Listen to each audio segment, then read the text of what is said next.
Good morning, everybody. It's Michael. We're out here on our first install of the week. I just made a short about it. A little upset, but as a Christian, I try not to lose my temper about anything, but it's still aggravating. When we called the customer, they said they couldn't be here for 30 minutes. We was about 15-20 minutes out, so we're here before they are. They informed us that they didn't put the supports in their cabinet like the templater told them they would need before we install. And of course, the job was scheduled several weeks ago. My guys just had to move those couches out of the way so that we could put our no lift up. We're going to go ahead and get our tools and stuff put out so that we can, I don't know, not be sitting around wasting 3 men's hours pay. And explain to me, maybe I just ain't thinking right or something, or maybe I just have different thoughts. Why couldn't they give us the code to get in this place? Is it a trust thing? They don't trust us? I don't understand. I don't understand why you'd wait till the last minute to build the supports you needed. There's a lot I don't understand on this one, so anyways, we'll do what we do, and I'll let you know how it goes. So it's 30 minutes later now. We had a 20-minute ride out here, and we're still sitting here waiting. As you can see, we've already brought our stuff by the door, already put our ramp up. So now I got myself and 2 men sitting here being paid for a customer who's not here. When he told the office he was 30 minutes out. With a 20-minute drive, should have been a 10-minute wait, which would have been enough time for us to get a ramp set up, move the trash we didn't know we had to move, and get our tools brought up to the porch. But now we're sitting here waiting. All right, so we went ahead and put our cooktop bag in. We got a drop-in sink here, so like I was just telling my new guy Miko here, for those of you that haven't watched the other videos, we put these in to prevent dust from getting all down in the cabinets, and then it'll come out the front here when you're cutting. I bring 2 guys with me when I got a cutout. We run 2 vacuums.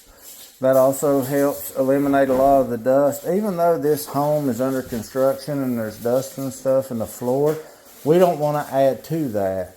And your customers will appreciate it if you do a clean job and clean up after yourself and all that. So we try to do that on every install.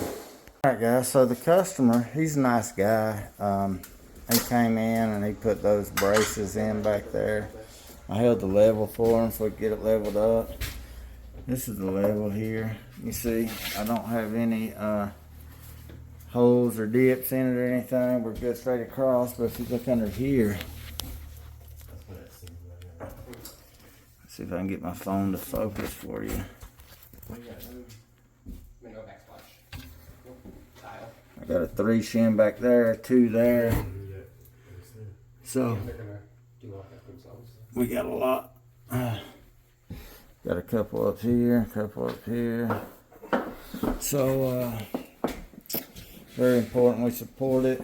That's why it's important to have that piece of meat left in there for a drop-in sink. So I'm going to go ahead right here in a second, and I'm going to pop those bars off so I can get my Gorilla Grips and such on there. Just put it over there. And we're going to get busy putting it together. Alright, I got my seam ran. Oh, you didn't want that side. No, I didn't. I'm not sure you did, so. No, I completely forgot. This is my color that I ended up with. These are the colors that I used. Yeah, great.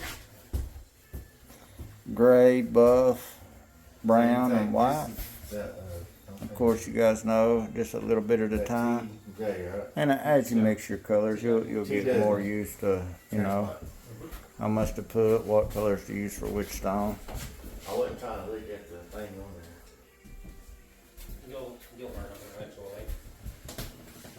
you'll be able to look at, you know, just the nozzle and know what color it is. What'd you use? Alright, we finished up everything here. Last job we did for this customer, he asked me to go ahead and silicone his sink and set it in there, so that's why we got the paint and the spackle in the sink, because I went ahead and siliconed this for him also. And when you silicone it, you're going to have some weight in there to pull it down tight. These things will have a little bow in them. Over here is where I put the seam together at. A pretty basic job. Didn't take us too awful long, maybe an hour, hour and a half to do. Had some shimming up and such to do, but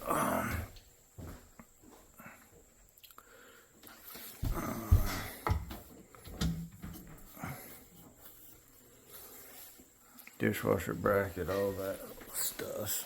So anyways, I run a bead of silicone back under this back bar here too and put some shims in it, because we are 3 shims deep about right here, but all in all, it turned out well.